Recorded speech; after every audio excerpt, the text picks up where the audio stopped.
le caractère systémique des violences sexistes et à protéger les femmes victimes. Un manifeste signé dans le cadre des premières assises nationales de lutte contre les violences sexistes organisées jusqu'à aujourd'hui à Nantes.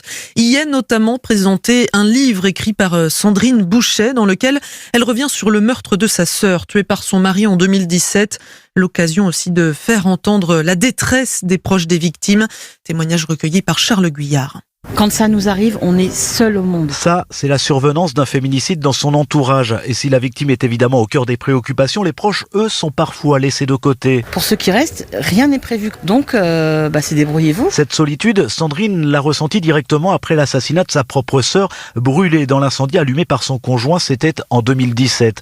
Et 18 mois après la tragédie, c'est elle-même qui s'était alors occupée du nettoyage des lieux. Quand les scellés ont été levés, l'appartement, ma sœur a été immolée. Elle était dans l'état du soir même. Il y avait les gants des médecins qui ont porté secours à ma sœur, qui avait des vêtements par terre, tout l'appartement cramé. On nettoie les scènes de crime, on nettoie le sang de nos mortes. C'est une réalité aujourd'hui. Et pourtant, des sociétés spécialisées existent. Mais ça a un coût exorbitant et c'est à nos frais. Et puis c'est même pas à nous de gérer en fait. On devrait même pas avoir à rentrer dans l'appartement et se dire je vais faire intervenir une société. D'autant qu'à côté, il y a aussi des affaires nettement plus urgentes à traiter.